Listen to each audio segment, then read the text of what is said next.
So I need to replace my running shoes. They kind of wore out. And I got another pair of Ultras. This is Escalante, because Ultras are my favorite shoe right now. They're zero drop shoes. But there's not a video about Ultra or the Escalante or even the merits of zero drop. But it is a video about heel drop and finding the right heel drop for you.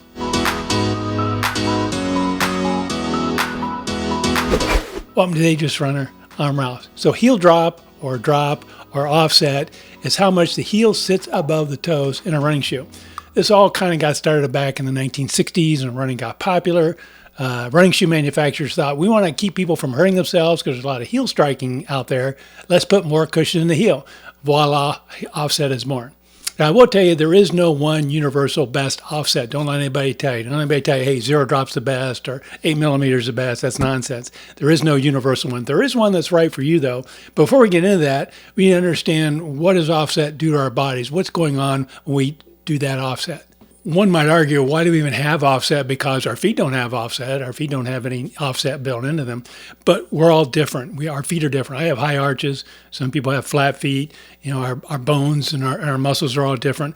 Those offsets help compensate for our bodies and help us minimize injuries, or we might have injuries in our body, help with our running gait. So to help you understand what offset does to our body, I think it's worthwhile you taking the time and doing a little experiment. Why don't you go find a book? I've got a book here. Oh, it's about 1.5 inches thick. Find a book or a solid object. It's about 1.5 inches, maybe 2 inches thick, no more than that. Put it on the floor. And stand next to it in your bare feet. Take your shoes off. Stand in your bare feet or your sock feet. Stand upright. I want you to pay attention to how your body feels. How do the muscles feel? How do the muscles feel in your glutes? How do they feel in your hips, your legs, your feet? Just kind of get a feel for that. Now put your heel on the book and keep your toes on the floor. All of a sudden it feels different, doesn't it? Maybe you find out you're tightening different muscles. Maybe you're tightening your glutes. Maybe you feel like you're going to fall forward, so you're changing the forces in your hips and in your feet. That's what offset does. It changes the biomechanics of our body, changes the forces and muscles in our body. Now, this is an exaggerated experiment. You're not going to go have shoes with 30mm of offset. But even a small offset, again, changes the biomechanics, changes the forces and loading on our feet. And that's what offset is all about, finding the right offset to fit your body, your unique design of your body, and the way you run that works best for you. Now, fortunately, there's been a lot of research on offset and how it impacts our bodies, which we can use to our advantage. There's one study done in 2016 in Luxembourg by a sports laboratory research group over there. They took a bunch of runners, randomized them, and gave them low, medium, and high offset, had them run for 6 months, and then looked at really injury rates when they were done. And the most interesting observation, well, there were two interesting observations. The first one, which is very good to know, is that offset doesn't impact the rate of injury. In other words, you're no more likely to injure yourself with a low offset than you are with a high offset. Injury rates didn't change. But what they learned, and is useful for us to know, is that where the injuries occur depend on offset. The higher the offset, the more the forces are in the upper part of the body, so we're more likely to injure, for example, our knees and our hips. A lower offset, we have more forces in our feet and the lower body, is more likely to injure our Achilles tendon or our calves or ankles or our feet. So it does impact where we might get an injury if we get one. Now, to understand that, there have been studies looking at foot strike or foot placement with different offsets. At high offsets, we're more likely to strike in the back of our foot, on the heel. And when you do that, it sends more forces in the knees and the hips. Voila, high offset causes more issues in the knees and the hips.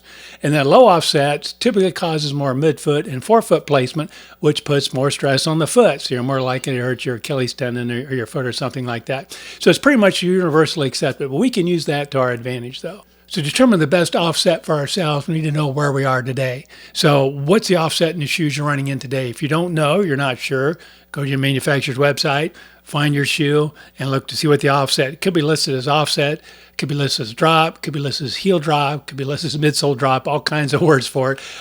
Typically, it's a number between 0 and 14mm. I've not run across any higher than 14. That's where you are today. So the next thing you need to do is ask yourself, how am I feeling today? Do I have any persistent issues? Do I have hip issues? Do I have knee issues? Do I have, Achilles tendon issues? What do I have today?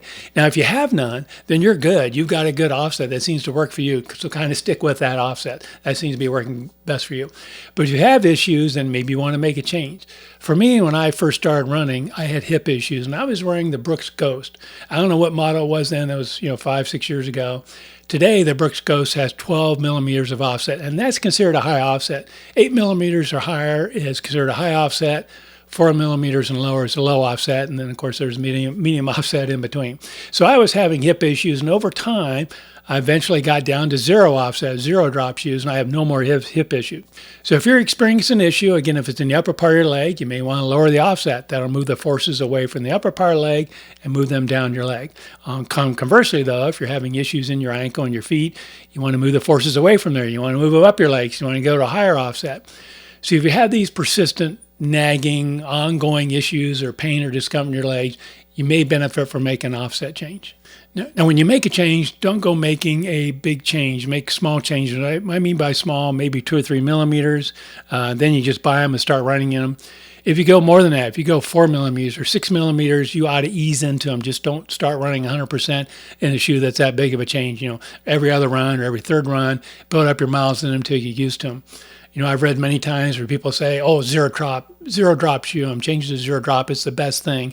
But they've been running an 8 millimeter drop shoe, and they make that change. Pretty soon they're complaining that their calves hurt. Well, yeah, you're moving the forces down your leg. You're stretching your calves more. You're going to have discomfort until you get used to it. So if you go 4 millimeters or higher for a change, you know, ease into it. Don't just make that change all at once. So make those changes, see what it does to your issue. It's not going to, change it right away. It may take months to see that difference. But again, if you're just making a small change, it may take a little longer to see it. But try it, see what that does. You can keep focusing in on that. If you make a little change, it doesn't quite help. Maybe go a little more, playing around with that till you find the right heel drop or offset for your body. So kind of summarize, we know that offset changes the biomechanics in our body, changes the way the forces load in our legs. Higher offset puts more forces in the upper part of the leg.